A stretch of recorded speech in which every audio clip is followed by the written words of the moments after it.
subscribe and press the bell icon to never miss any update. तपाईँ प्रधानमन्त्रीज्यू बालुवाटारमा प्रचण्डसँग माधव नेपालसँग बसिराख्नु भएको छ। चाइनिज इन्भेस्टर गएर उहाँको घरमा बसिराख्नुहुन्छ प्रचण्डको। त्यो नेपालीले कसैले नबुझेको कुराहरू, कसैको इन्ट्रेस्ट भनेको कुरा जनताले भोट हाल्ने कर्तव्य निभाएका छन्। भोटाले सधैँभरि गाली गरेर बस्ने, गाली गरे होइन, जिम्मेवारी दिएको तपाईँहरूलाई। अनि तपाईँले तपाईँले एउटा कुरा म भन्छु, गठबन्धनको घोषणापत्र आज प्रचण्डसँग छ कि केपी ओलीसँग छ कि माधव नेपालसँग छ कि जलनाथ कुमारसँग छ, त्यही हेरेर भोट हाल्दैन जनताले।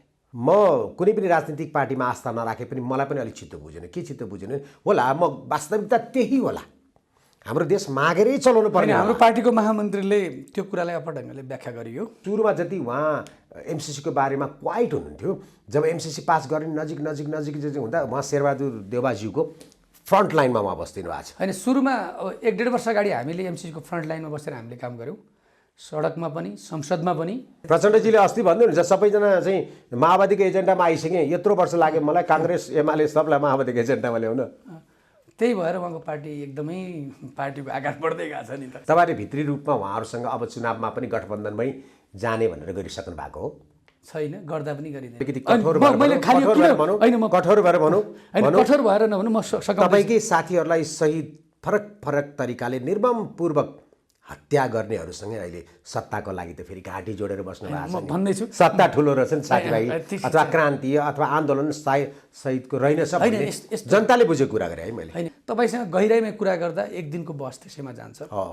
त्यसको मार्ने डिजाइन कसरी बनाइयो, यसबाट हामीले पाठ सिकेनौँ भने सिक्नु पर्ने कसले, जनताले कि नेताले? नेताले पहिलो त। त्यही मेरो अगाडि नै हुनुहुन्छ होइन, नेताले सिक्नु पऱ्यो नि त। देश बनाउनका निम्ति तपाईँले सिक्नुभयो? हजुर, तपाईँले सिक्नुभयो? तपाईँले मैले भनेको कुरा विश्वासै गर्नु भएन है। होइन, बाक्लो चस्मा। अहिले यतिखेर कुन चाहिँ नेताले चाहिँ तपाईँ कुन नेतालाई कसले विश्वास गर्छन् र भन्ने मैले प्रतिनिधित्व मात्र गरेको। हामी चन्दा सहयोग नलिकन अहिले चाहिँ देश चलाउन सक्दैनौँ, यो तपाईँले स्वीकार्नुभयो? चन्दा सहयोग भनेर भनेकै छैन मैले। के को एमसिसी जस्तै बिआरआई जस्तो अरू नलिकन हामी सक्दैनौँ त देश। एउटा कुरा यसो, प्र्याक्टिकल कुरा गर्नु, व्यवहारिक कुरा गर्नु। त्यो मैले भने फेरि यसलाई तपाईँले अघि यो सुरुवात गरेको त्यो कुरा गरिनँ मैले। संसदबाट पास गर्नुपर्छ भने मैले एमसिसी लिनुभयो भनेर मैले तपाईँलाई आरोप या चाहिँ तपाईँलाई दोषी ठहराउन खोजे होइन। क्यान्सर यहाँ लागे पनि लाग्यो, यहाँ लागे नि लाग्यो, अपवाद भन्यो या जे भन्यो लाग्नु त लागेको हो भने जस्तो मात्रै होइन। 1-2टा सामान्य बुद्धिले सोच होइन, सामान्य बुद्धि पनि नभन्नुहोस्। तपाईँले एकदमै चातुर्यतापूर्वक मलाई प्रश्न सोधिराख्नु भएको छ, यो सामान्य कुरा नहुनु।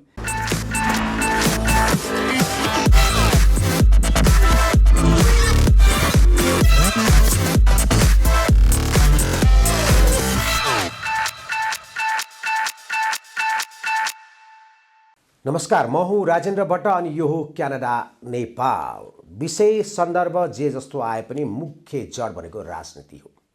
जबसम्म राजनीतिक सही बाटोमा हिँड्दैन तबसम्म कुनै पनि व्यवसाय, केही पनि नीति नियमहरू अगाडि सर्दैनन्। यतिखेर वर्तमान अवस्थामा नेपालमा त्यही भइरहेको छ। जनतालाई लाग्छ राजनीति सही बाटोमा हिँडिरहेको छैन, नेताहरू निराश हुनुहुन्न, उहाँहरू ढुक्क हुनुहुन्छ सही बाटोमा गइरहेको छ। यस्तै प्रसङ्ग र विषय कुराकानी गर्नको लागि हुन त हामीले धेरै पटक उहाँसँग कुरा गरिसकेका छौँ यही स्टुडियोमा पनि। प्रकाश रसाइलीजी अहिले सांसद हुनुहुन्छ। अब हुन त उहाँले अघि अफ रेकर्डमा भन्नुभएको छ अब कति दिन हो र सांसद, किनकि चुनाव हुँदैछ, फेरि अर्को हुन्छ। केन्द्रीय सदस्य पनि यो पटक उहाँ निर्वाचित हुनुभएको छ। उहाँ दुबईको लागि नयाँ हो। हजुरलाई मैले स्वागत गरेँ। धन्यवाद। राजनीति जनताले नबुझेका हुन् कि अथवा राजनीति तपाईँ जस्तो नेतृत्व गर्ने साथीभाइहरूले बुझाउन नसक्नु भएको? जनताले पनि नबुझेको, नेताहरूले झन् नबुझेको। आहा, कस्तो मनै आनन्द लाग्ने र सहस्र स्वीकार दिनु पनि आज त। होइन, नेपालमा यथार्थ भइरहेको जुन देशको व्यापार घाटा नै 92% छ, जुन देशका युवाहरू 50 लाख नेपाली युवाहरू खाडीमा छन्, जुन देशका नेपालीहरू जन्मिने बित्तिकै अलिकति बुझ्ने बित्तिकै उनीहरूको सपनाको देश आफू जन्मेको भूमि, आफ्नो नाल गाडेको भूमिमा बस्छु भन्ने सपना नै जीवनमा बुन्दैन भनेपछि त हामीले राजनीतिलाई जति राजनीति र परिवर्तन र क्रान्तिका निम्ति हामीले नेतृत्व गरे पनि जनतालाई, नयाँ पुस्तालाई, देशलाई राजनीतिप्रतिको भरोसा, विश्वास जगाउन नसकेकै हो नि है। सम्भवतः धेरै कम नेताजीहरू हुनुहुन्छ जसले यो कुरा स्वीकार्नुहुन्छ। वामपन्थीहरूले त कहिले स्वीकार्नुहुन्न। तपाईँले क्रान्ति भन्नुभयो, यो तपाईँ त नेपाली कङ्ग्रेसको डेमोक्रेट मान्छे, यो क्रान्ति भन्ने शब्द पनि तपाईँलाई नसुहाउने जस्तो लाग्यो मलाई त। क्रान्ति भन्दा चाहिँ मुठी बटार्नै पर्छ, टाउकोमा कपाल के अरे रातो अथवा कालो बाँध्नै पर्छ, अलिकति अनुहार रातो हुनैपर्छ, आँखा ठुला ठुला हुनै पर्छन्, आवाज अलि कसिलो हुनुपर्छ। त्यस्तो होइन। अब कस्तो छ भने कि कतै कतै अलिअलि तपाईँलाई वामपन्थी होइन, त्यस्तो होइन। सोभियत रुसमा मलाई वामपन्थीको प्रभाव त कहिल्यै परेन। म जन्मजात काङ्ग्रेस हुँ, राजनीतिक ब्याकग्राउन्डबाट मेरो। यो पनि गजबको कुरा है, हामी जन्मजातै कङ्ग्रेस भन्छौँ है। होइन, मेरो बुवा पनि काङ्ग्रेसको 36 सालको जन्मसँगमा काङ्ग्रेसको पार्टीको जिल्लाको उपसभापति नै हुनुहुन्थ्यो। म राजनीतिक वातावरणमा हुर्किएको मान्छे। भनेपछि तपाईँको ग्रो अप नै त्यस्तो हो। त्यसैले गर्दाखेरि मलाई चाहिँ त्यो भन्न कुनै अप्ठ्यारो लागेन। मतलब अघि क्रान्तिको कुरा गर्दै गर्दा कम्युनिस्टको कुरा गर्नु हो तपाईँले। जर्मनीमा मार्क्स जन्मेको देश हो त्यो। आज मार्क्सवाद छैन त्यहाँ, छैन। जर्मनीमा नेपालका कम्युनिस्टहरूले मार्क्सलाई जतिसको वैज्ञानिक विद्वान भने पनि, त्यस्तै दारी काटे पनि, त्यस्तै लेलिनकट दारी काटे पनि, त्यस्तै मुठी बटारे पनि, क्रान्तिका कुरा गरे पनि आज जर्मनीमा मार्क्सलाई को आकर्षण छैन त्यहाँ। सोभियत रुसमा अब लेलिनको अलिअलि धङधङी पुटिनले देखाए योपालि, जो आफ्नै देशको छिमेकी देशमा एउटा निरङ्कुश स्थान छ। लेलिन जन्मेको देशमा पनि लेलिन छैन। त्यसैले लेलिन र मार्क्सको फोटो राखेर नेपालमा व्यापार राजनीतिक रूपले व्यापार गर्नका निम्ति अलिक क्रान्तिकारी पनि देखिनु पऱ्यो नि त कम्युनिस्टलाई। त्यसैले हामीले गर्नु परेन। हाम्रो नेता त स्वदेशमै जन्मिनेको, बिपी कोइराला, गणेशमान सिंह। हामीले कुनै देशको नेतालाई सापट लिएर नेपालमा गान्धीलाई बेला बेलामा ल्याउनुहुन्छ त होइन, त्यो त आइडियोलोजिकल मिलेको। तर हाम्रो आदर्शमा पर्नु, हाम्रो आदर्शमा विचार देशमा कोही मान्छे हुन सक्छन्, तर न हाम्रो पार्टी अफिसमा फोटो हुन्छ, न हामी कहीँ विचार त हाम्रो अब्राहम लिङ्कनसँग मिल्छ, गान्धीसँग पनि मिल्न सक्छ। विचार त हाम्रो अहिले बेलायतको डेमोक्रेटिक शासन प्रणालीसँग, अमेरिकाकै अब राष्ट्रपति प्रणाली नभए पनि केही कुराहरू मिल्न सक्छन्। तर हाम्रो आदर्श चाहिँ हाम्रो सिद्धान्तको जन्मदाता अर्थात् त्यो चाहिँ हाम्रो कुलदेवता भने जस्तै हाम्रो कुलदेवता कार्ल मार्क्स र लेनिन हाम्रै हो। बिपी कोइराला, गणेशमान सिंह हाम्रो कुलदेवता हाम्रै हो। हाम्रै हो। त्यही भएर होला सायद दिल्ली रमन रेग्मीजी चाहिँ यही गान्धीवादी कङ्ग्रेसको चाहिँ भावनाले गर्दा अलग्गिनु भएको थियो। होइन, अहिले पनि नेपालमा डेमोक्रेट पार्टीहरू गान्धीवादी कोही अम्बेडकरवादीहरू छन् नि, त्यो त भइहाल्छन् नि है। तर अब को सत्य र को झुटो भन्ने कुरा त जनताले बुझ्दै जान्छ। सत्य र असत्य त समयले देखाउला भनेर बुझाएर त के नै होला र होइन। जस्तो राजनीतिमा अहिले तपाईँहरू जसरी खटिराख्नु भएको छ, पक्कै पनि अहिले तपाईँको यहाँ फोन साइलेन्समा छ। मलाई थाहा छ यो साइलेन्स हुँदा नि कमसेकम हाम्रो यो कुराकानी सकिने बेलासम्म 20-25वटा फोन आइसक्छ। त्योभन्दा पनि मलाई जीवनमा कहिलेकाहीँ के फिल हुन्छ भने जीवनमा यो दिउँसोको समय अथवा दिनको समय 12 घन्टालाई बढाएर 18 घन्टा बनाइदिएको भए जीवनमा समय चाहिँ धेरै कम छ। सबैभन्दा धेरै समय कम हुने नै राजनीति गर्नेलाई नै हो। सबैतिर मिलाउनु पऱ्यो, तल माथि आफन्त होइन, ब्युरोक्रेसी, मेन त पब्लिक रिलेसन। त्यो मात्र होइन, अझ म त भन्नु नि समाजको पिँधबाट आएका जो मान्छे हुन्छन् नि, समाजबाटको, जस्तो म त एउटा दलित कम्युनिटीको मान्छे हो होइन। हाम्रा प्रति मेरो निर्वाचन क्षेत्र र नेताहरूको मात्रै र कार्यकर्ता साथीहरूको मात्रै भरोसा हुँदैन, देशभरिका हाम्रा कम्युनिटीका मान्छेहरूको पनि आशा हुन्छ। यो विषय एकदमै गम्भीर विषय छ। त्यसैले मैले सबैले धेरैले भरोसा गरेपछि भरोसा अनुसारको कर्म गर्नुपर्ने, सम्पर्कमा रहनुपर्ने।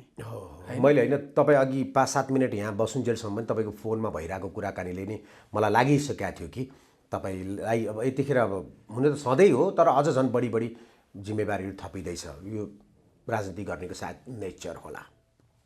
फेरि मूल राजनीतिमै जाउँ, किनकि यो जुन एउटा वर्गको तपाईँले जुन एउटा समुदायको कुरा गर्नुभयो, यो समुदायको विषयमा त वास्तवमा हुने राष्ट्रव्यापी गहन छलफल हुनुपर्थ्यो।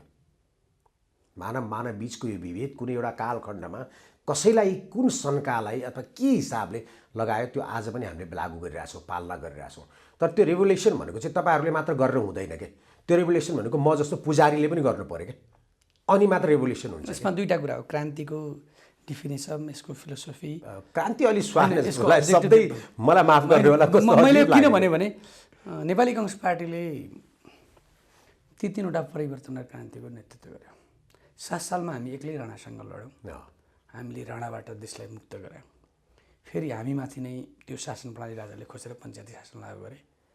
नेपालका वामपन्थीहरू 30 वर्षपछि, वामपन्थी पार्टीहरूको त एकजना व्यक्ति एउटा पार्टी जस्तो थियो। गणेशमान सिंहले चाक्सीबारीमा बोलाएर तपाईँहरू धेरै पार्टी हुनु हो, मिल्नुहोस् र एउटा वाम मोर्चा बनाउनुहोस्, एउटा मोर्चा बनाउनुहोस् भने वाम मोर्चा भनेर गणेशमानजीले नै त्यो नाम, मनमोहनजीको नेतृत्वमा साहना प्रधान, मनमोहन अधिकारी, आरके मलाई विभिन्न थिए, 7वटा पार्टीहरूले वाम मोर्चा बनाए, हामीसँगै कहाँको नेतृत्व हामीले के अरे आन्दोलनको बेला गणेश मानजीलाई सर्वोच्च नेता भन्यौँ, सर्वमान्य नेता भन्यौँ।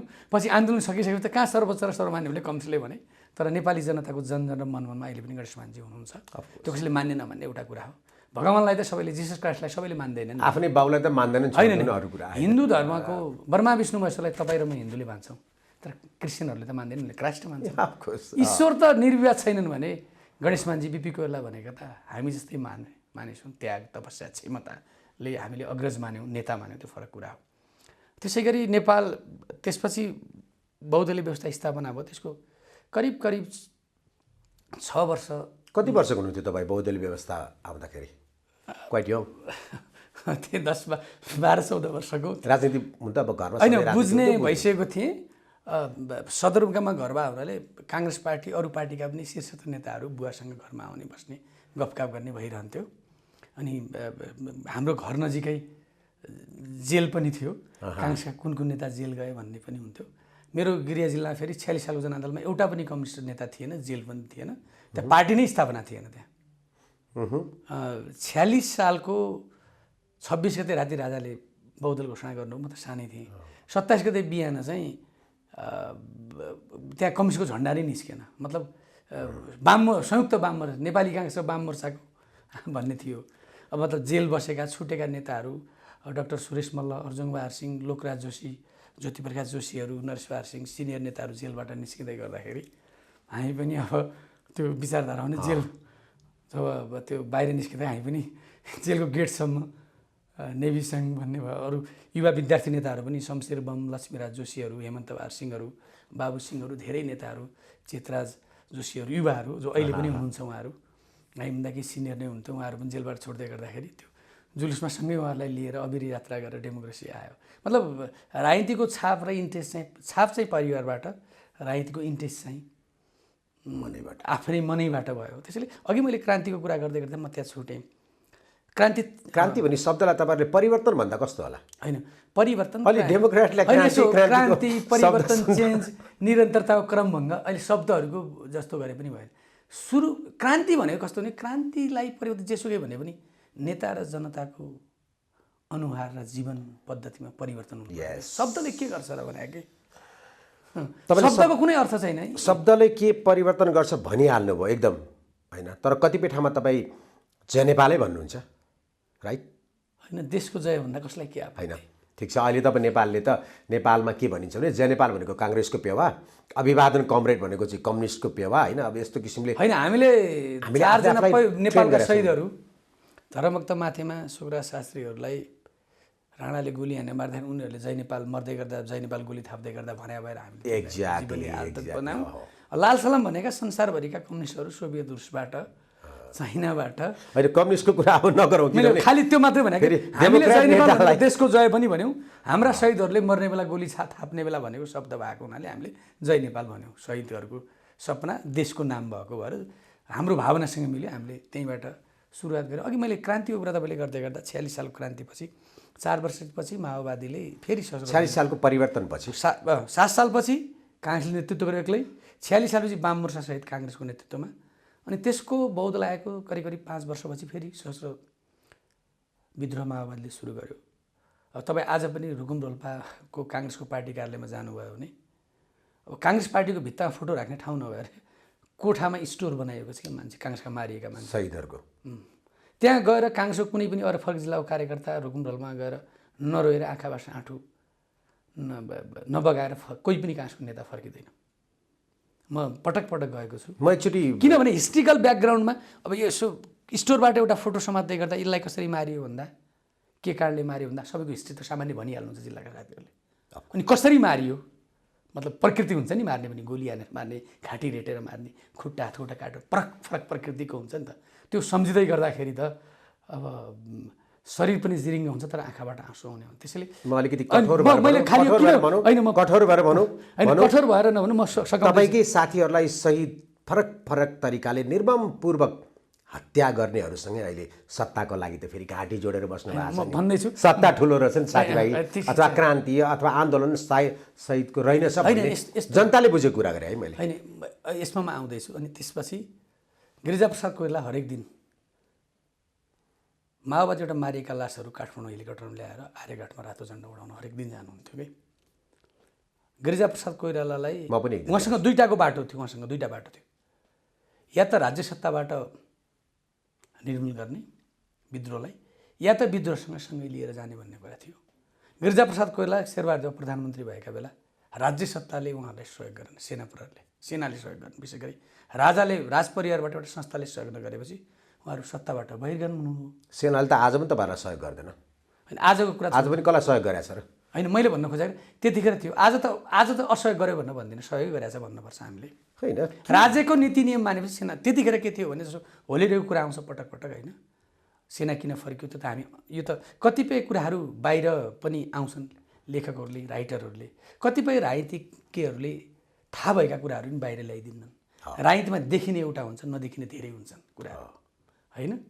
त्यसैले गर्दाखेरि गिरिजाबाबुलाई लाग्यो कि माओवादीलाई यो सशस्त्र द्वन्द्वको अन्त्य गर्नुपर्छ भनेर उहाँलाई पनि आफ्ना पार्टीका कार्यकर्ताहरूको हरेक दिन रगतमाथि 4 झन्डा उडाएर आडेबाट लास चलाएको, तिनका अनाथ बालबालिका, सिन्दुर पोछिएकी आमा, टुहुरा भएका बालबालिका, कोखरितेहरूको आमाको आँसु त देख्नु भएको थियो होला नि त घाटमा।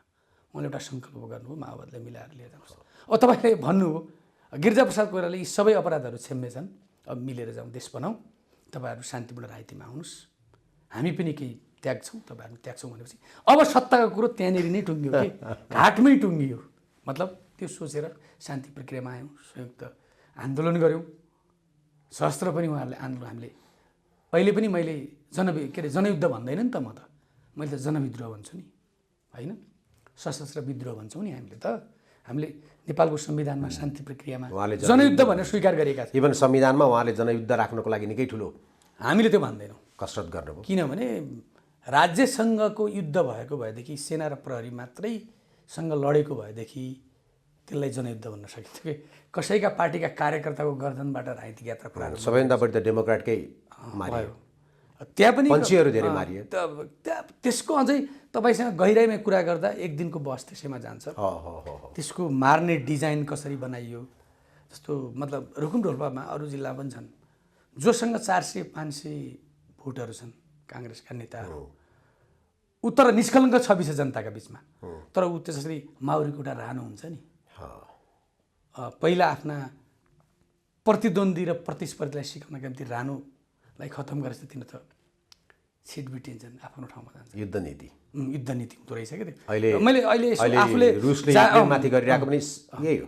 अब अहिले जिलेस्कीलाई नै बढी टार्गेट छ नि त होइन, उसलाई सिधै तहस नहस भन्छ। त्यसरी गाउँमा चाहिँ अलिकति 200-400 भोट भएको गाविस अध्यक्ष, गाउँपालिका लोकप्रिय, अब उनीहरूको नजरमा सामन्त भन्ला त, सामन्तको विषयमा अब त्यो यसको फेरि तपाईँले मैले खोजेको बस फरक कुरा जान्छ। अनि अब त्यो बाटोबाट आज हामी यो बाटोमा आइसकेपछि भनेपछि तपाईँ सन्तुष्ट छौँ, जे गऱ्यौँ ठिक गऱ्यौँ भन्न खोज्नु भएको हो कि जुन कि मैले सुरुमा राखेको प्रश्न थियो, जनताले नबुझ्या हुन् कि नेताहरूले बुझाउन सक्नु? एउटा कुरा तपाईँले मैले भन्न खोजेको कुरो, जनताले आशा भरोसा गरेकोमा जनताको आशा भरोसालाई, विश्वासलाई, जनताप्रति लोकतन्त्रभित्रका राजनीतिक दलका नेताहरूप्रतिको भरोसा जगाउन नसकेको हो, नसकेका प्रति निराश भन्दा पनि निकै दुःखी छौँ। म आफू पनि दुःखी छु।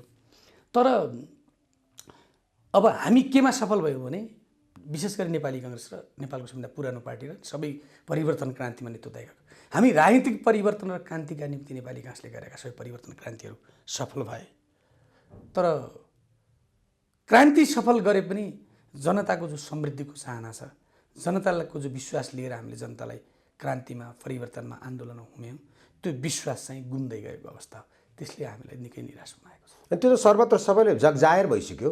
तपाईँलाई म भन्छु आजका दिनमा 92% व्यापार घाटामा छौँ हामी। 8% मात्र नेपालबाट आयात हुन्छ, 8% निर्यात हुन्छ। 50 लाख नेपाली युवाहरू विदेश छन्। हरेक दिन 700 नेपाली युवाहरू औसत रूपमा विदेश जान्छन्। 7 जना नेपाली युवाहरू बाकसमा आउँछन्। 12 जना एभरेजमा 12 जना होइन, गल्फ कन्ट्रीको मात्रै भनेको मैले। त्यस्तो अवस्था छ। एउटा नेता भएर हाम्रा देशका राजनेताहरू जोसुकै पनि त्रिभुवन अन्तर्राष्ट्रिय विमानस्थलमा यो भन्न सजिलो हुन्छ कि तपाईँ आफै नेता हुनुहुन्छ, तपाईँले भनिरहँदाखेरि नि जनतालाई कस्तो लाग्छ भने तपाईँ पनि निरीह हो कि भने जस्तो लाग्छ कि तपाईँ आफै भनिराख्नुहुन्छ। होइन, यस्तो छ, गर्नुपर्ने मान्छे। होइन यस्तो अब फेरि मैले भट्टजी एउटा कुरा यसमा के भने मैले यी कुराहरू जति तपाईँसँग कुरा गरिरहेको छु म यो लाचार भएर निरीह भएर केही गर्न सकिन्न भनेर भने होइन फेरि देशको यथार्थ भने तपाईले अब यसबाट फड्को मार्नुपर्छ भने हो कि मैले हो गर्नु पर्यो यथार्थ कुरा त मैले जनता गर्न सक्नुहुने राजनीति छोड्नु पर्यो अरूलाई बाटो बनाइदिनु पर्यो। मैले तपाईँले यो यथार्थ कुरा राखेको हजुर तर यसबाट परिवर्तन अवश्य भावी छ। जनताको अनुहारमा खुसी ल्याउन सकिन्छ, जनताको आशा र भरोसा जित्न सकिन्छ, विश्वास बढाउन सकिन्छ। जनताको प्रश्न फेरि आयो कि एक जेनेरेसन अर्थात् 30 वर्ष त पार गरिसक्यो, त्योभन्दा नि बढी भइसक्यो। अब कतिवटा पुस्ताले अझै धैर्य गर्नुपर्ने तपाईँहरूको राजनीति तपाईँहरूले भने जस्तो पुग्नलाई भन्ने प्रश्न सोध्यो भने के गर्ने? एउटा कुरा यस्तो तपाईँ यङ हुनुहुन्छ, अझै पनि तपाईँको राजनीतिक जीवन लामो छ, तपाईँले भोलि यो देशको प्रधानमन्त्री हुनु पर्ला, अरू पनि महत्त्वपूर्ण जिम्मेवारी लिनु पर्ला। यस्तोबाट चाहिँ राजनीतिमा मेरो पुस्ताप्रतिको मैले आकर्षण चाहिँ अझै पनि छ, चाहे काङ्ग्रेसमा होस् चाहे अरू पार्टीमा होस्। त्यो हामीले विश्वासको आर्जन बढाउँदै जानुपर्छ। पार्टीभित्र हरेक पुस्ताको लेयर छ, त्यो त अफकोर्स हुनु भयो, त्यो त जीवन हो। तपाईँले एउटा कुरा म भनौँ, संसारको कुन देश अहिले हामीले भोगिरहेको अवस्थाबाट नगुज्रेको देश कुन छ? हाम्रो छिमेकी चाइना भनौँ न, 2टा अफिमवारमा चाइनाले आत्मसमर्पण गरेको होइन युरोपियनहरू। तपाईँले भन्न खोज्नुभएको के हो? अर्काले यसको एजुकेसन किन चाहियो त? सबै कुरा आफैले भोगेरै होइन मात्रै परिवर्तन गर्ने? मैले भन्न खोजेको कुरा के हुन्छ त्यो कुरा त तपाईँले फेरि यसलाई अलिकति फरक ढङ्गले बुझ्नु। मैले भन्न खोजेको कुरा के भने हामीले अहिले जे भोगिरहेका छौँ त्यो जे गरिरहेका छौँ अब यसबाट स्वाभाविक प्रक्रिया हो भन्न खोज्नु भएको होइन। स्वाभाविक प्रक्रिया पनि होइन कि यसबाट हामीले पाठ सिकेनौँ भने सिक्नुपर्ने कसले? जनताले कि नेताले? नेताले पहिलो त त्यही मेरो अगाडि नै हुनुहुन्छ होइन, नेताले सिक्नु पऱ्यो नि त देश बनाउनका निम्ति। तपाईँले सिक्नुभयो? हजुर तपाईँले सिक्नुभयो? म नेतालाई सोध्दैछु, मेरो देशको नेतालाई सोध्दैछु। होइन यस्तो 2टा कुरा हो यसमा। अब मलाई प्रश्न सोध्दै गर्दाखेरि मैले त जनताको अनुहार हेर्नुपर्छ नि त। अफकोर्स, किनकि तपाईँ नेता हो। जनताको अनुहारमा चेन्ज छैन भने मैले खुसी भएर मात्र केही अर्थ छैन। त्यसैले एउटा कुरा के छ भने हामी देश बनाउँछौँ, भर्खर एउटा सङ्क्रमणकालीन अवस्थाबाट मुलुक गुज्रेको छ। संविधान बनायौँ, एउटा वामपन्थी गठबन्धनलाई नेपाली संविधानले के चाहिँ परिवर्तन गरेर एउटा राजतन्त्र हटायो, प्रजातन्त्रलाई गणतन्त्र बनायो। त्यहाँभन्दा बढी तपाईँले के 48 सालको संविधान र अहिलेको संविधानमा धेरै फरक पाउनु भएको छ र? केही बुदागत रूपमा लेखाइमा होला, व्यवहारिकमा होइन। यस्तोबाट चाहिँ यसमा 2-3वटा कुरा महत्त्वपूर्ण कुरा के हो भने संविधान धेरै बाक्लो मोटो सुनका अक्षरले धेरै मान्छेको सम्बोधन गर्ने बित्तिकै जनताको जीवनमा परिवर्तन आउँदैन। संविधान जतिसुकै राम्रो भए पनि तपाईँलाई म एउटा कुरा भन्छु यससँग जोडेर, जापानको संविधान अमेरिकी जर्नलले हिरोसिमा नागासाकीमा बम खसालेपछि 6 महिना बसेर सानो संविधान बनाएर गएको देश, अर्काको जर्नलले बनाइदिएको देशले जापान आज कहाँ पुगेको छ? अमेरिका विश्व राजा रजा उनले आफैले सानो प्रथम विश्वयुद्ध संसार शक्तिशाली देशहरूले खाइदिन्छन् भने बेलायतमा जम्मा 4 पेज छ, 4 पेजको सबै कानुनले नै चल्छ। संविधानै नभएको देश बेलायतमा 4 पेज छ। संविधान अब भारतको संविधान कति धेरै बाक्लो छ। संसारको संविधान बाक्लो भएर पनि हुँदो रहेछ, संविधान लिखित र अलिखित भए पनि हुँदो रहेछ, अरूले बनाइदिएको नि। सबै ठुलो कुरा के छ भने देशको मूल नेतृत्व, राजनीति सफा ढङ्गले हामीले बहाएनौँ भने जनताको विश्वास शासन प्रणाली पनि रहँदैन। त्यसैले यो कुरामा चाहिँ हामीले मनन गर्नुपर्छ। अब तपाईँहरू भनेको सेकेन्ड जेनेरेसनको अब जिम्मेवारी लिनुपर्ने जेनेरेसन होइन। अहिले तपाईँको हाम्रो बुवाहरू हजुरबुवाहरूले नेतृत्व गरिराख्नु भएको छ। उहाँहरू 150-200 वर्ष बाँच्नुहुन्छ, हाम्रो कामना छ उहाँहरूलाई। तर समयले त उहाँहरूलाई पनि अलिकति काम गर्न नसक्ने बनाउँछ, उमेरले, जसलाई कहिले ढाँट्न सक्दैन। त्यसपछि तपाईँहरूले त जसरी घरमा बा अलिकति थाक्न थालेपछि छोराले जिम्मेवारी लिन्छ जस्तै तपाईँहरूले लिनुपर्छ। नयाँ जेनेरेसन भनौँ, तपाईँको जेनेरेसन, नयाँ त भन्नु अब कसरी भनौँ, नयाँ त हाम्रो छोराहरूले राजनीतिमा आइरहेछन्। तपाईँहरूको जेनेरेसनले अबको जुन जेनेरेसनले नेतृत्व गरिरहेको छ त्यो उहाँले छोड्ने बित्तिकै लिनको लागि तपाईँहरू तयार हुनुभएको छ? तपाईँहरू पार्टीभित्र मेनली डेमोक्रेटमा होइन, लिनका लागि तयार होइन, लिनका लागि तयारी हुने कुरा होइन, जिम्मेवारी लिन तयारी हुने कुरा होइन। संसारको इतिहासमा राजनीतिमा लिन पनि कोही तयार हुँदैन, दिन कोही तयार हुँदैन, लिन सबै तयार हुन्छन्। तर अब नेपालको मैले नेपाली काङ्ग्रेस पार्टीको मात्र कुरा गरेको होइन, नेपाली काङ्ग्रेसै मात्र गरौँ, किनकि देशको जस्तो नेताहरूले पनि दिन तयार सबभन्दा पहिलो पुरानो पार्टी त नेपाली दिन कांग्रेस तयार नै हो। हुनु पऱ्यो नि त। नेताहरू छोड्न तयार छैन, त्यो बेलामा त हामीले छोडाउन सक्नुपर्छ नि त। गलत्याउन सकिन्न, गलत्याउने भन्ने शब्द प्रयोग मिल्दैन। गलत्याउने शब्द भन्ने म प्रयोग गर्न चाहन्न। त्यही त मैले भने नि, गर्न मिलेन, किनभने उहाँहरूले गर्दा यहाँ छ। मैले शरीर पानी पिए जति जीवनमा पसिना बगाएका नेता रामचन्द्र पौडेलले शेरबहादुर भए, मैले रगत बगाए जति मेरो शरीरमा बगाए जति रगत बगाएका नेताहरूलाई होइन, डेमोक्रेसीको लागि 14 वर्ष 15 वर्ष 10 वर्ष जेल बसेका नेताहरूलाई म गलत्याउने भन्ने शब्द प्रयोग गर्न चाहन्न। हैन, तपाईँ नगर्नु। उहाँहरूको सहानुभूति लिएर उहाँहरूलाई विश्राम लिनुहोस् भनेर नेतृत्व लिने कुरा एउटा पार्ट हो। त्यसमा एउटा ठुलो गुनासो छ नि उहाँहरूको पनि। म कहिलेकाहीँ कुराकानी गर्छु होइन, मेरो पनि उहाँहरू काका बुवाहरू हजुरबाहरू पढ्नुहुन्छ। खोइ दिन त दिने हो नयाँलाई, गर्न सक्नु नि पर्यो नि। नयाँ भनेको उहाँको पछिको सेकेन्ड जेनेरेसनले चाहिँ अब हामी तयार भयो है देश सम्हाल्नको लागि भनेर चाहिँ विश्वास नदिलाइदिनु भएको पनि त छ नि। विश्वास दिलाइसक्यौँ हामीले। कुन बेलामा, कहिले? होइन, पार्टीको 14औं महाधिवेशन, अस्तिको महाधिवेशनबाट। होइन, अहिले पार्टीका युवा नेताहरूको भूमिका त्यो त अस्ति अहिले गएको काङ्ग्रेस पार्टीभित्र क्रियाशीलता हेर्नुहोस् न। नेपाली काङ्ग्रेस पार्टीका नयाँ पुस्ताका कारणले एमसिसीका बारेमा हामीले एउटा साझा दृष्टिकोण बनायौँ। म एमसिसीको बासमा कुरै नगरौँ भन्ने होइन, अहिले देशभरि काङ्ग्रेसमा घर घरमा गएर काङ्ग्रेसको भोट कति छन् भनेर घरमा जनगणना गरेर 1 महिनाका निम्ति पार्टीले पठाएको छ। काङ्ग्रेस राष्ट्रिय मुद्दामा यो ठाउँमा छ।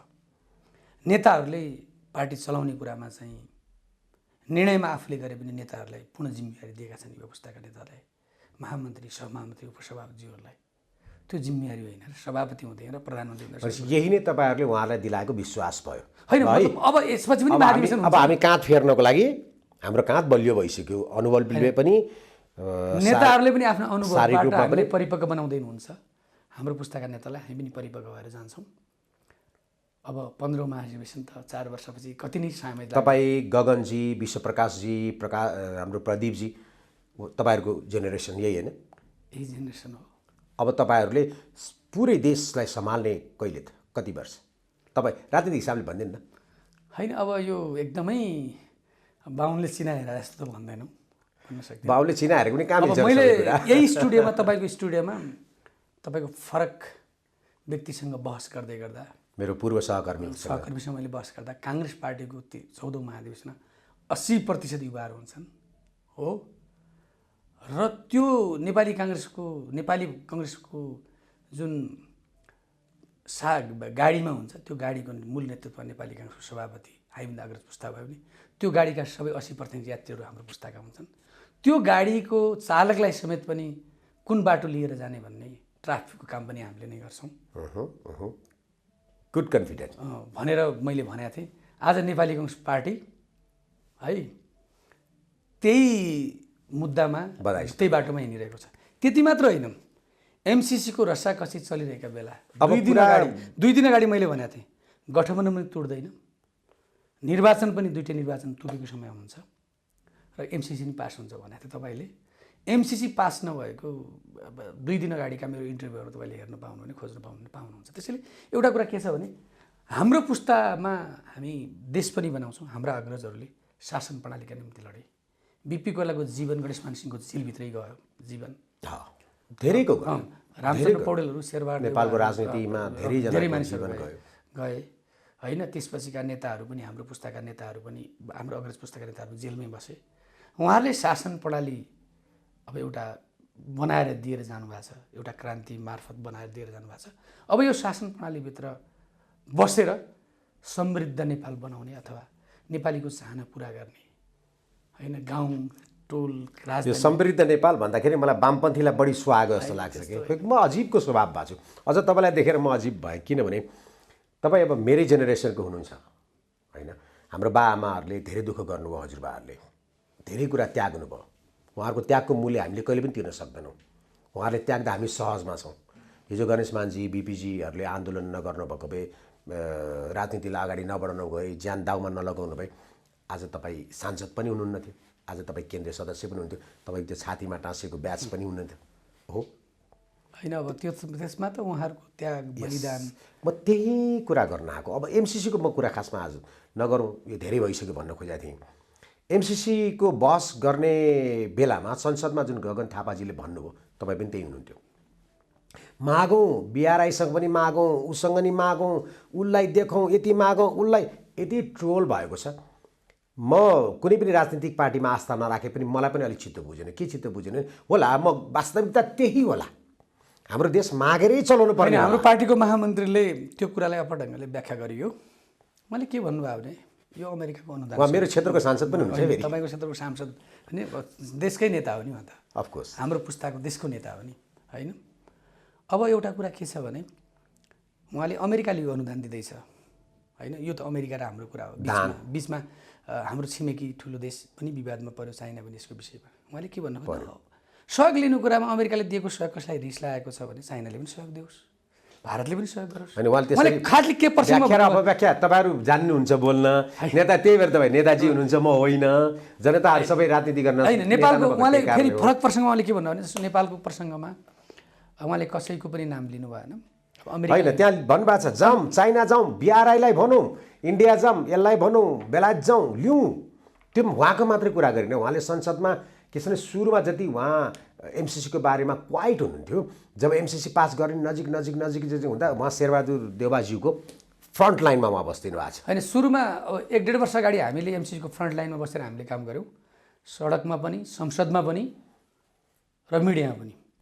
एमसिसी पास गर्नुपर्छ भनेर हामीले पछि नेताहरू आउनु हाम्रो बाध्यतै हो यो चन्दा, मतलब सहयोग अनुदान लिएर। होइन, त्यो फेरि यो जसरी यो तपाईँ ती हुनुहुन्छ नि भाइ, मतलब तपाईँ राजनीतिमा यसलाई पनि हो। भट्टजी मेरो कुरा भन्न दिनुहोस्।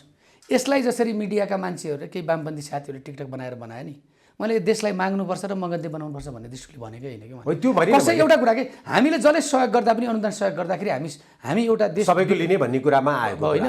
कसैले कसैको सहयोग लिनका लागि कोही प्रभुक हुने भन्ने मैले एउटा कुरा तपाईँलाई म भन्छु कि अमेरिकाले सहयोग गर्दा चाइनाले सङ्कोच मान्नुपर्ने, चाइनाले सहयोग गर्दा भारतले सङ्कोच मान्नुपर्ने, भारतले सहयोग गर्दा पाकिस्तानले सङ्कोच मान्नुपर्ने, पाकिस्तानले सङ्कोच गर्दाखेरि अफगानिस्तानले सङ्कोच मान्नुपर्ने किन? तपाईँ प्रधानमन्त्रीज्यू बालुवाटारमा प्रचण्डसँग माधव नेपालसँग बसिराख्नु भएको छ, चाइनिज इन्भेस्टर गएर उहाँको घरमा बसिराख्नुहुन्छ प्रचण्डको। त्यो नेपालीले कसैले नबुझेको कुराहरू, कसैको इन्ट्रेस्ट भनेको कुरा उहाँले संसदमा एउटा यो सबै उही के भन्छ अनुदान पाउनकै लागि मैले भन्न यति मात्र खोजेको तपाईँलाई। मैले कसैले अनुदान पाउनका निम्ति कसैले गगन थापाजीले त्यो भन्नुभयो, त्यसले एउटा ट्रोल भयो, एउटा इस्यु बन्यो, जुन कुरा मलाई पनि अब मन नपरे पनि मैले मन नपराएर त केही हुन्न, तर मलाई पनि मनमा दुख्यो, ओहो सधैँ हामी त माग्नै पर्ने रहेछ भन्ने भयो। राजनीतिमा आइसक्यो तपाईँ लिन्न भने त पाउनुहुन्न नि, सबैजना गणेशमान बनेर त सकिँदैन नि, सकिन्छ र सकिन्न नि। त्यही भएर मैले तपाईँलाई सोधेको, कुनै दिन तपाईँ प्रधानमन्त्री भएपछि पनि मैले यो प्रश्न तपाईँलाई दोहोऱ्याउन सकौँ कि तपाईँलाई यो सम्बन्धको याद रहोस् भनेर मैले सोधेँ कि हामी त्यो सहयोग नलिकन अनुदान नलिकन देश चलाउन नसक्ने हो। गगन थापा विश्व प्रकाशको पुस्तामा प्रधानमन्त्री हुने बेला आएसम्म त्यतिखेर कुन देशलाई अनुदान दिने कि नदिने अब आइपुग्नु पर्ने हो, आइपुग्ने बेला हुन थाल्यो। अब 2-4 वर्षमा आइपुग्छ, तर त्यो म्याक्सिमम 10 वर्षमा तपाईँले नेतृत्व गर्नुपर्छ।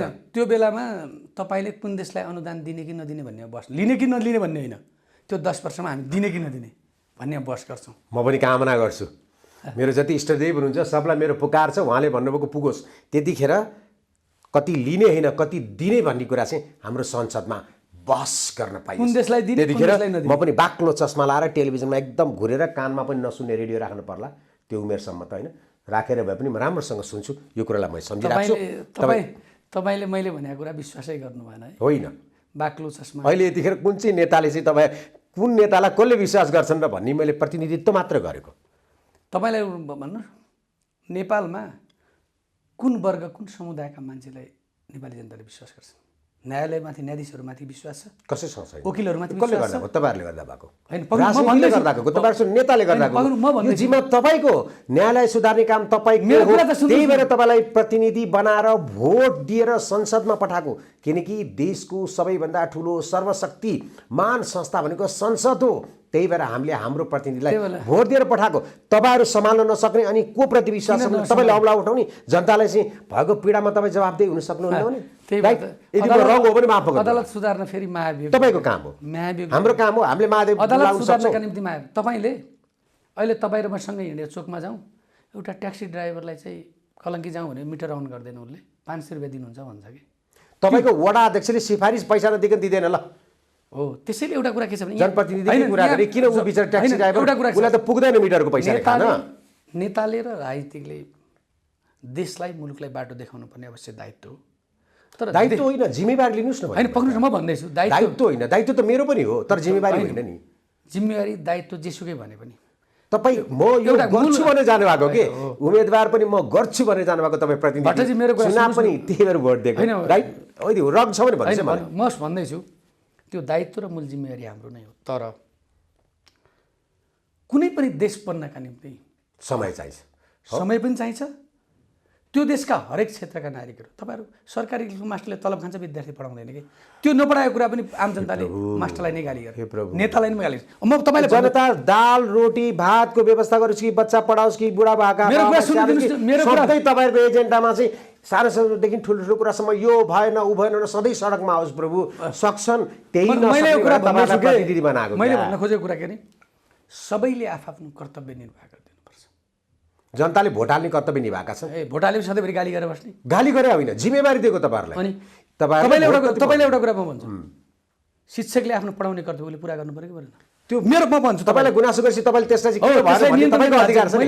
मैले बोले एकजना हुन्छ, तपाईँले बोले त लाखौँको भोटको अधिकार छ नि त, तपाईँसँग त्यो पावर छ नि त। मलाई मेरो ओड पुरा गर्न दिनुहोस्, म तपाईँलाई भन्छु। सरी, शिक्षकले राज्यबाट मैले तलब खाइरहेको छु, विद्यार्थीलाई पढाउने राम्रो शिक्षा दिने काम मेरो हो भन्ने दायित्व पुरा गर्नुपर्छ।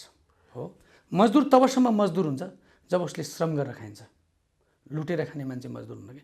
तपाईँ अहिले तपाईँ र म ट्याक्सी चढेर जाउँ, यहाँबाट कलङ्की जानु पऱ्यो भने 500 रुपियाँ दिनुहोस् भन्छ कि, कति मिटरमा आउँछ भनेर भन्दैन, मान्दैन। अनि तपाईँले कसलाई गाली गर्नुहुन्छ? तपाईँ ट्याक्सी चढ्ने मान्छेले नेतालाई नै गाली गर्छ। नेताले ठग भनेको, तर राज्यले नियन्त्रण गर्नुपर्छ।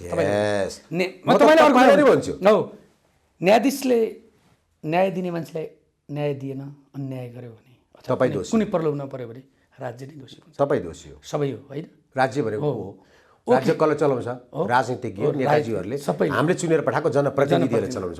हामीले कसलाई गाली गर्ने? त्यसैले एउटा कुरा, एउटा हस्पिटलमा गयो राम्रो स्वास्थ्य उपचार पाइएन सरकारीमा, नेता नै दोषी। त्यो अनुगमन गर्ने एउटा कुरा के छ भने नेपालको समग्र शासन प्रणाली सुधार्नका निम्ति राजनीति सुध्रिनुपर्छ। त्यो सबैले भनेका छौँ। तर त्यो सुधार्नका निम्ति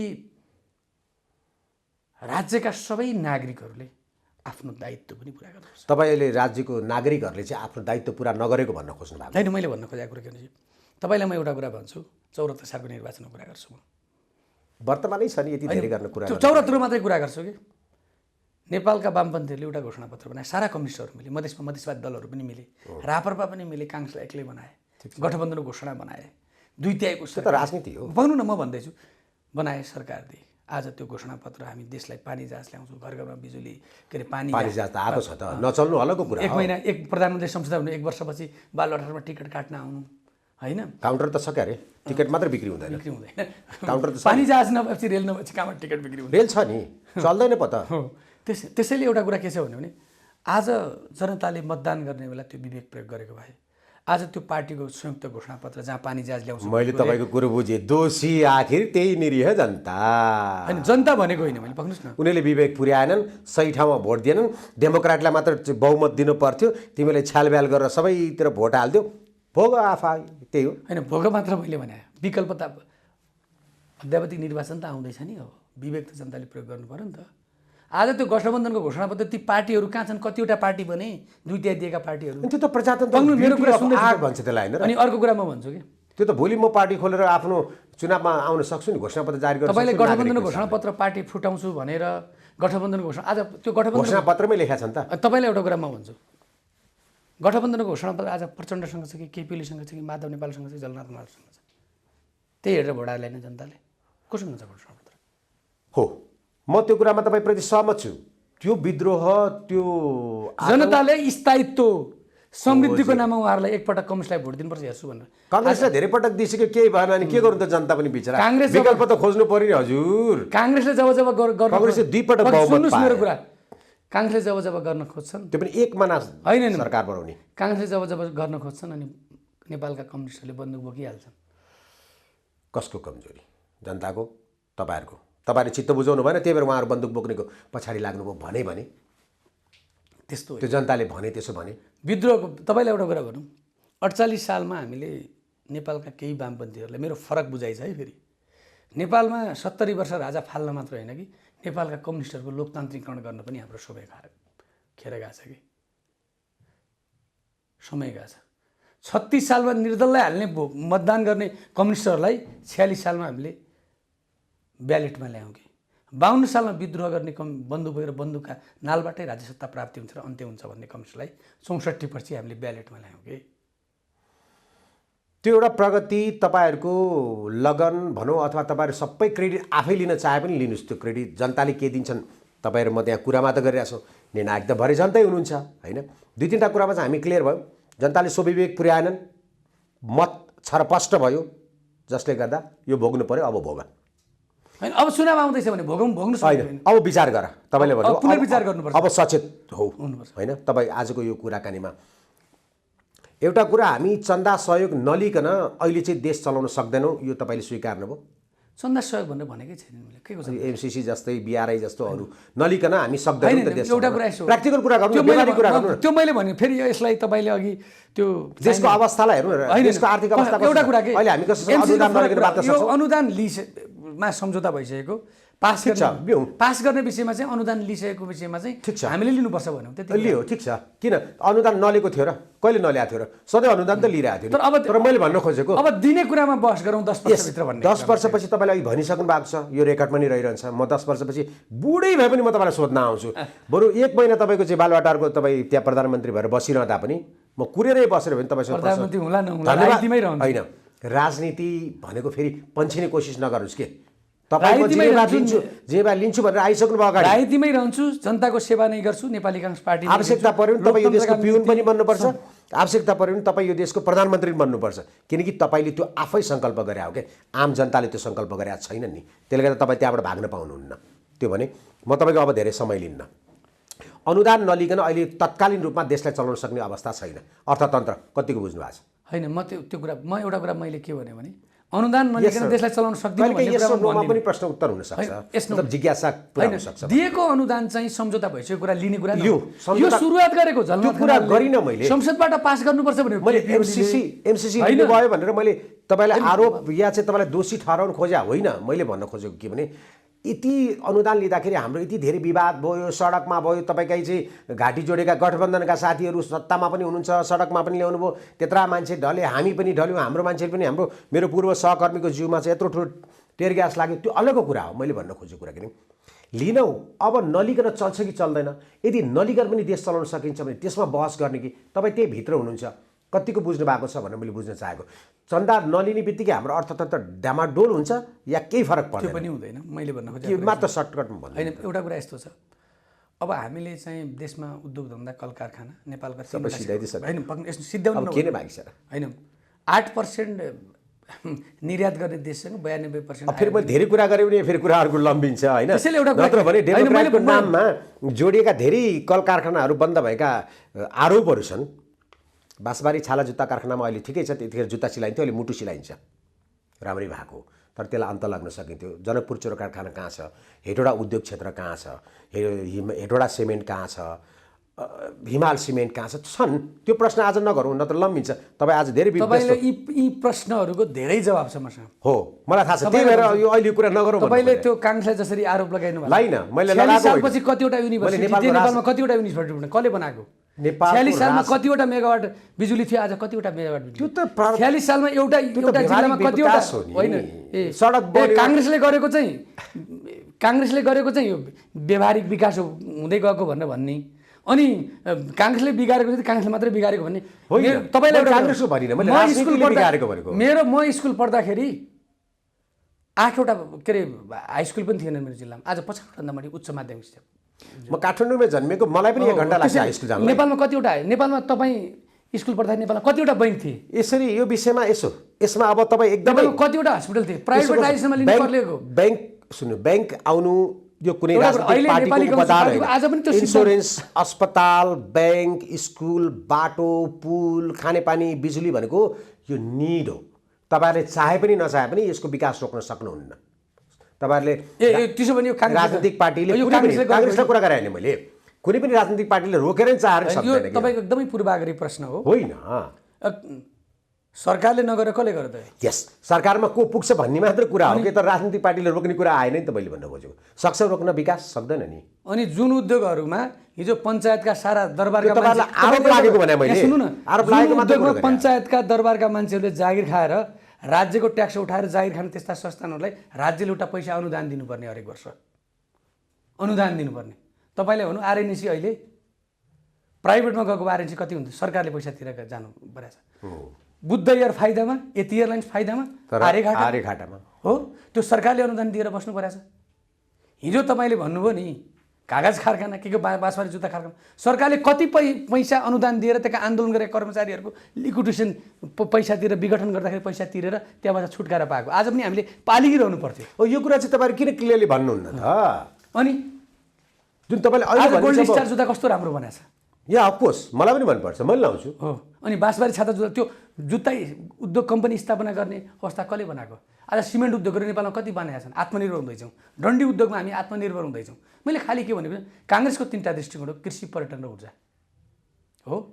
कृषि, पर्यटन र ऊर्जा, यो 3टामा चाहिँ हामीले 3टा कुरामा हामीले 10 वर्षमा राम्रोसँग लगानी गर्न सक्यौँ भने 83,000मा 50,000 मात्रै मेगावाट बिजुली उत्पादन गर्न सक्यौँ भने आन्तरिक र बाह्य पर्यटन 50,000 पनि चाहिएन। 10 वर्षमा 15,000 उत्पादन गर्न सक्ने मोर देन होइन। 15,000को युपी र बिहारलाई सुद्धा हामी बेचेर चाहिँ राम्रो आर्थिक युपी, बिहार, बङ्गलादेश, पाकिस्तानसम्म पुर्याउन सक्छौँ। युपी बिहारै जाउँ न, त्यहाँ त पर नजाउँ न अहिलेलाई। त्यतिले नि मोर देन इनफ फर अस होइन। अहिले 1500 1200 कति छ, त्यही पनि बढी भइरहेछ हामीलाई। कृषिमा नेपालमा चाहिने जति अब हिजो हामी चामल निर्यात गर्थ्यौँ, आज आयात गरिरहेछौँ। हिजो हामी निर्यात गर्थ्यौँ कि चामल भारत हो, मैले हेरेँ, आज आयात गरिरहेछौँ। कति दुःखद कुरा हो। त्यो बेलायतमा पनि त्यो रेकर्ड रहेछ। हामीले चुरोट निर्यात गर्ने रहेछौँ, सखरखण्ड निर्यात गर्ने रहेछौँ, खानेकुरामा चामल लगायत सुन्तला निर्यात गर्ने रहेछौँ, थुप्रो चिज पनि। चुरोट त अहिले पनि निर्यात गर्छौँ है। कहाँ गर्छौँ अहिले? जापान गर्छौँ। कुन चुरोट जान्छ अहिले? सूर्य टोबा कम्पनी। साँच्ची हो? सोध्नु, खुसी लाग्यो, एकदम खुसी लाग्यो। तपाईँले एक चुरोट बन्द गरेर जनकपुर चुरोट कारखाना बन्द गर्नुभयो भने अरू चुरोट कारखाना राम्रो गरिरहेछन् नि। यो जनताको प्रश्नले तपाईँलाई लगाएको आरोप मात्र हो, मेरो पूर्वाग्रह थिएन तपाईँसँग। जो छुट्टिने बेलामा चाहिँ कमसेकम हाँसेर छुट्यौँ, किनकि तपाईँको हँसिलो अनुहार सँगसँगै मलाई मेरो देशको भविष्य भोलि यस्तै हुन्छ हँसिलो भन्नेमा पनि विश्वास जगाउनु छ। जागिसकेको चाहिँ छैन, तर जगाउनु छ मलाई। तपाईँहरूले आम यो देश बनाउने सबै नेपाली 2,92,00,000 सबै नेपाली जनताको, 3 करोड नेपाली जनताको सबैको हाम्रो दायित्व, सबै निराश नभएको देश बनाउनुपर्छ। हामी दायित्व सबैको हो, तर नेतृत्वको कुरा गर्छु म। नेतृत्व हामी नै भनिसक्यौँ नि, राजनीति नै। तपाईँहरूले जसरी गर्नुहुन्छ हामी त्यसरी नै बग्ने हो क्या, होइन र? तपाईँ हाम्रो प्रतिनिधि हो, त्यही भएर त यति धेरैजना सांसदहरू चाहिएको हामीलाई। नत्र एकैजना ड्याममा भोट दिएर एकैजनालाई पठाइदिँदा हुन्थ्यो। अझै घटाउनुपर्छ भनेर मान्यता राख्छु। ठिक छ, त्यो तपाईँहरूको राजनीतिक कुरा हो। तपाईँलाई कति आवश्यकता पर्छ, कति भने फुलफिल हुन्छ, तपाईँहरूले भन्दा बढी मैले त पक्कै पनि जान्दिनँ नि यो कुरा, किनकि त्यो तपाईँहरूको पेसा हो। प्रश्न कसरी सोध्ने मेरो पेसा हो, सेवा हो। ठिक छ, हुन्छ हजुर, त्यही ल सेवाई भन्नु ल। मेरो चाहिँ यो पेसा हो, हजुरको चाहिँ त्यो सेवा र हो। ठिक छ, म त्यसलाई पनि स्वीकार्दिनँ। मैले भन्न खोजेको तत्कालीन अवस्थामा यो चन्दा लिने दिने अनुदानको विषयमा धेरै विवादहरू कहिले को, जस्तो तपाईँहरूले सत्तामा भएको बेलामा कम्युनिस्टले विरोध गर्छ, कम्युनिस्ट सत्तामा बेला तपाईँले विरोध गर्नुहुन्छ, अथवा राप्रपाले विरोध गर्छ, अथवा मधेसवादीले जोस भन्नु चाहिँ राजनीति चलिरहन्छ। यो राजनीति मात्र हो, अरू केही होइन। यदि नलिकन हुन्छ भने अबदेखि ल भइगयो, यो एमसिसी अन्तिम भयो, अब हामी कसैको पनि चन्दा लिँदैनौँ, जाऊ अब हामी आफ्नो गरेर खान्छौँ भनेर भन्न सक्ने अवस्था पनि छैन भन्ने त बुझियो अर्थतन्त्रमा। तपाईँले स्वीकार्नु भएन, तर रहेछ देशको अर्थतन्त्र, तपाईँले स्वीकार्नु भएन। खैर होइन, त्यस्तो पनि होइन भन्नुभयो भन्नु मतलब एक्ज्याक्टली रहन्छ होइन। यसो होइन, देशको विकासका निम्ति कसैले निःशुल्क अनुदान दिन्छ भने देशको अब अनुदानले कुनै देश बनेको चाहिँ अब छैन। अब तपाईँहरूलाई थाहा होला, तपाईँहरू बढी पढ्नुहुन्छ, तपाईँलाई जस्तो अरू देशहरूको बारेमा धेरै इन्फर्मेसन छ, त्यसले गर्दा तपाईँलाई थाहा होला भएको होइन। अबको निर्वाचनमा जनताले गर्ने के त्यसलाई भन्नुहोस्? नेपाली काङ्ग्रेस पार्टीलाई स्थानीय र प्रदेशसँग त्यो त हरेक कङ्ग्रेसको नेताले भनिहाल्नुहुन्छ। 3/3 सरकार दिने देश दिनुपर्ने कारण चाहिँ के भन्नुभयो त? होइन, सबै परिवर्तन र क्रान्तिको नेतृत्व हामीले गऱ्यौँ। क्रान्तिको नेतृत्व त कम्युनिस्टहरूले गरे भन्नुहुन्छ त? होइन, त्यो उहाँले भनेर हुन्छ। तपाईँ जस्तो पत्रकारले प्रचण्डजीले अस्ति भन्नुहुन्छ सबैजना चाहिँ माओवादीको एजेन्डामा आइसकेँ, यत्रो वर्ष लाग्यो मलाई काङ्ग्रेस एमाले सबलाई माओवादीको एजेन्डामा ल्याउन। त्यही भएर उहाँको पार्टी एकदमै पार्टीको आकार बढ्दै गएको छ नि त। उहाँले क्रान्ति गरे। तपाईँकै गठबन्धनमा हुन्छ, निस्किनु भने सत्ता खुस्किन्छ फेरि। एउटा कुरा निस्के, त्यो हामीलाई भन्दा सत्ता खुस्किने चिन्ता उहाँहरूलाई छ, हामीलाई त्यति धेरै चिन्ता छ। तपाईँले भित्री रूपमा उहाँहरूसँग अब चुनावमा पनि गठबन्धनमै जाने भनेर गरिसक्नु भएको हो?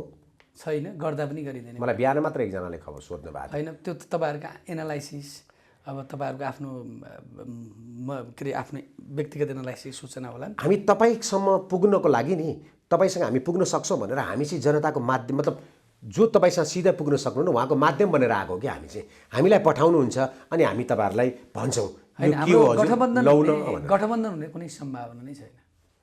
16 निर्वाचन हो, हिम्मत राख्नु। सत्ताका निम्ति, सरकारका निम्ति गठबन्धन हो कि चुनावका निम्ति गठबन्धन हो भने आफ्नो स्ट्यान्ड सो गरेर जानु पऱ्यो नि। भनेपछि निर्वाचनमा हुँदैन। हुँदैन।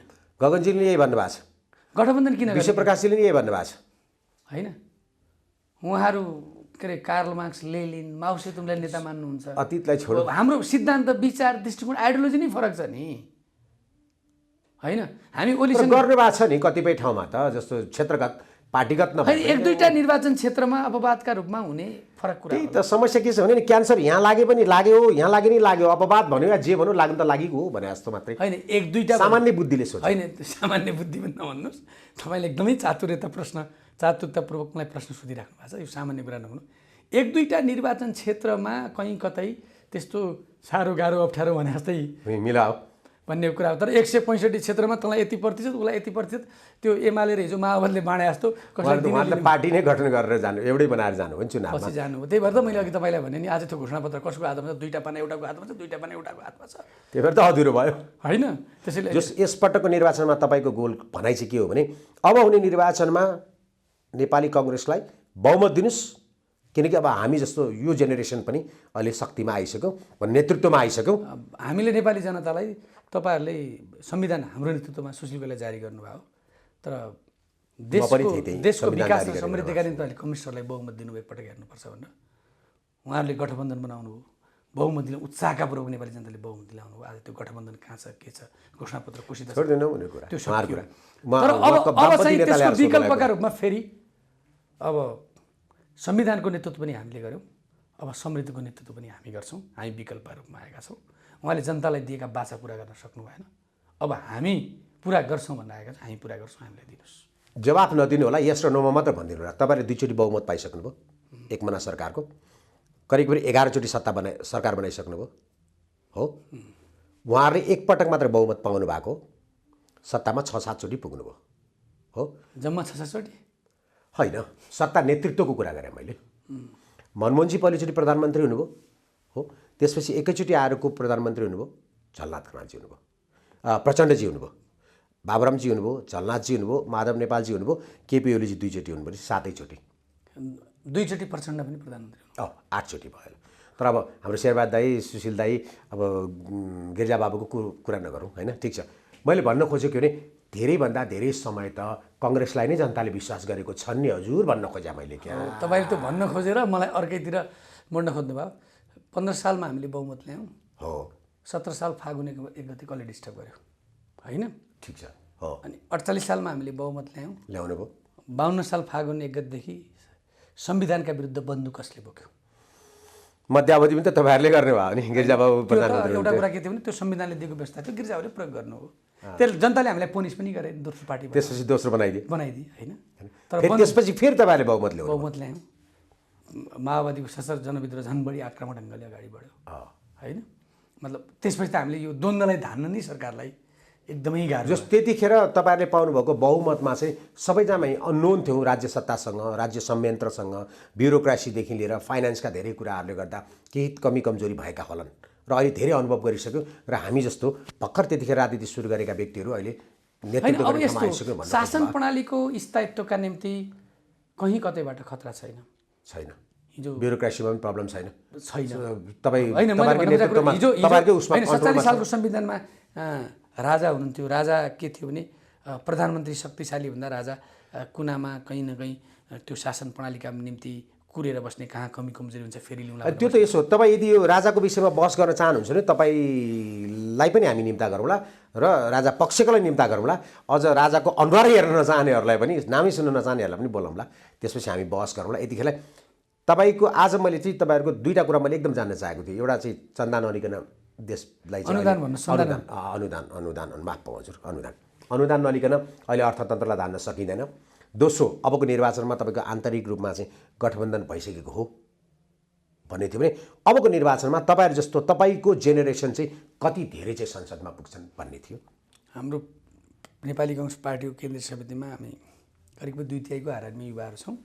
गुड। हाम्रो पार्टीले संसदमा बहुमत 2/3 पनि 2/3 भित्र पनि युवाहरूको 2/3 नै उपस्थित हुन्छ। हस्, म तपाईँको आशा, तपाईँको विश्वास र तपाईँको हँसिलो अनुहार सँगसँगै अर्को पटक कुरा गर्न पाउँदा चाहिँ तपाईँले भनेको जस्तो पुरा होस्, म यो कामना गर्छु। किनकि म पनि हेर्न चाहन्छु कि मर्नुभन्दा पहिले मेरो देश साँच्चीकै समृद्ध भएको। सबै लागौँ, आशा गरौँ, निराश नबनौँ। तपाईँहरू नेतृत्व गर्नुहोस् न, हामी त पछि पछि लागि नै रहेछौँ नि। हामी त जान नै कहाँ सक्छौँ र? जनता कहाँ जान्छन् र? हामी त जाने ठाउँ नै खाडी जाउँला, त्यति हो। त्यहाँभन्दा बढी कहाँ जाउँला र? होइन, तपाईँ त के अरे युरोप गएर पनि म उछिटेर 1जना 2जना हामी। तपाईँ त युरोप गएर पनि पत्रकारिता गर्न सक्नुहुन्छ, तर म त अर्काको देशमा गएर त नेता बन्न सक्दिनँ। नेता देशको सेवा त यही देशमा बसेर गर्ने हो नि त। हामीलाई विकल्प छैन। व्यापार गर्ने मान्छे तपाईँलाई छैन विकल्प, किनकि नेतृत्व गर्छ। एउटा प्रोफेसर डाक्टर विदेशमा गएर पनि पढाउन सक्छ, एउटा पत्रकार विदेशमा गएर पनि आफू सर्भाइभ गर्न सक्छ, होइन? एउटा मन्त्रालयको मुख्य सचिव जागिरबाट रिजाइन गरेर पनि युएनडीमा जागिर खाएको इतिहास छ। तर नेता बन्नका निम्ति देश बनाउनुपर्छ। देश नेता बन्नका निम्ति अर्काको देशमा गएर नेता कोही पनि बनाउँदैन, आफ्नै देशमा बसेर भन्ने हामीसँग विकल्प छैन। त्यसैले विकल्प नभएका मानिसहरूले देशलाई नै बनाउने डु अर डाई, कि गरे कि मर गर्नै हुनैपर्छ, होइन? हस्, थ्याङ्क यू सो मच। तपाईँको अहिले भातृ सङ्गठनको चुनाव छ के छ, मैले फोनमा अघि तपाईँ कुरा बुझिरहेको थिएँ, तैपनि आउनुभयो हँसिलोसँग। मैले कति जानेर कति नजानेर सोधेका प्रश्नको पनि जवाब दिनुभयो, त्यसको लागि तपाईँलाई धेरै धेरै धन्यवाद। मेरो पार्टीको र मेरो दृष्टिकोण पनि राख्न दिनुभयो। तपाईँको कारण नेपाल परिवार, तपाईँलाई पनि धेरै धेरै धन्यवाद।